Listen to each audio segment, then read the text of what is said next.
For how long could you live in the woods without food and internet? Do you have the guts to do that?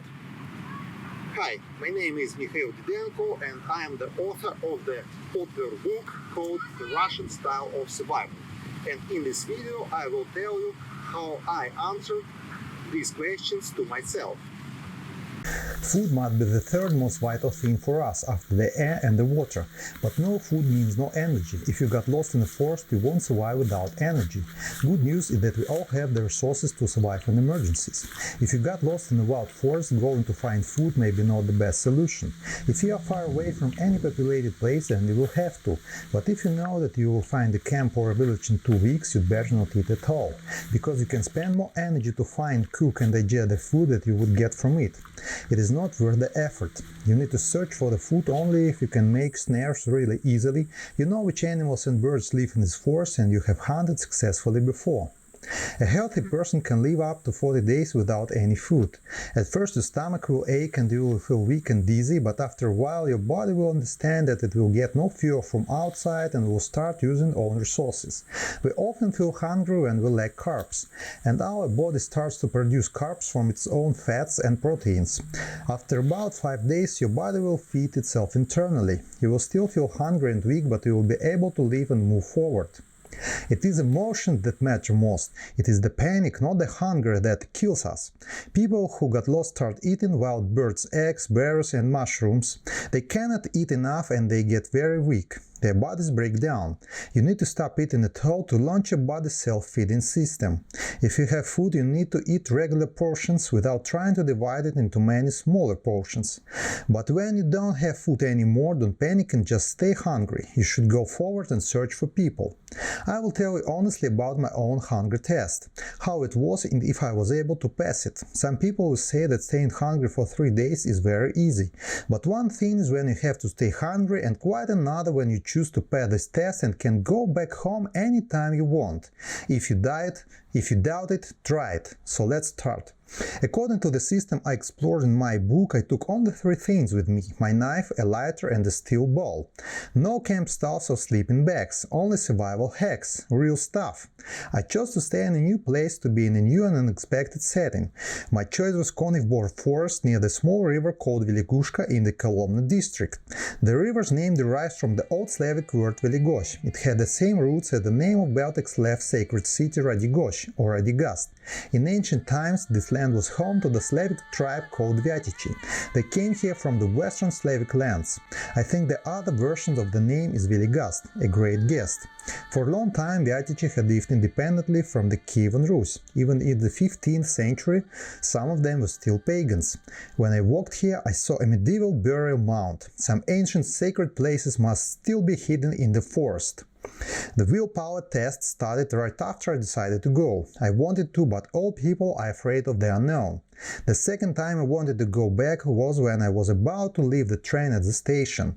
I wanted to call it quits and go back home. When I was going to Konyiv Bor, my friend who told me about the place said that there were lots of swamps there with quicksands and other dangers. The news made me want to go back even more, but I made a promise and I had to keep it. When I was in the forest, I switched off my mobile phone and my digital detox started. I walked along the fire break. I was wowed. The place was great. Lots of fragrant grasses like in Urals. Ferns almost as tall as myself, mounds of anthills and no one around, only a hunting fun. I found a great place to stay at. I put the log to sleep on under a fir tree with spreading lower branches. If someone came close, it would break a branch and make a noise. According to my method, I have to sleep on the ground at night, no sheds. But you can make an improvised sleeping bench. This is the test too. It's hard to fall asleep with no walls or tent to protect you. It gets dark and forest nightlife starts. You hear so many strange noises. Your sleep is broken all the time. The famous Nadia Hall log fire is dangerous. It's so warm that you can sleep too deeply, and some predators or bad people can hurt or kill you. But you cannot stay awake all the time. You'll get weak if you don't get enough sleep. You need to sleep but be alert. And the Nadia is good for the winter when you can't live without it. I found birch logs that remained from a big fallen birch. I never cut or pulled down live trees. The logs were tainted a bit by decay anyway. One of them was wet. I covered it with a piece of birch bark. Great to have that hand, a very good thing for making a fire. Some people make shelters after hung-up trees. All you need is just to put some thin trunks and fir branches against it and the shelter is ready. A dangerous thing to do, the tree can fall and crush you any time, like if a small storm starts. Mustaine's place was ready and it started to get dark. I was not hungry and it felt really strange. I drank lots of water. You always need to drink a lot when you don't eat. Found out one more thing. In an emergency 2 liters per day is okay, but I had to drink about 4. If I drank less I felt weak and painfully hungry, but when you fill your stomach up with water and better vomit, you feel okay. Before I went to sleep I buttoned and zipped up my clothes, so no bugs could get under it. In the morning you always need to check your boots. I put my feet into my backpack, pulled on thin wear gloves and pulled my balaclava mask. I was warm and mosquitoes couldn't bother me. At night I woke up all the time because of the owls hooting and other birds making strange noises. I only fell asleep before the dawn. I went to see the beaver dam.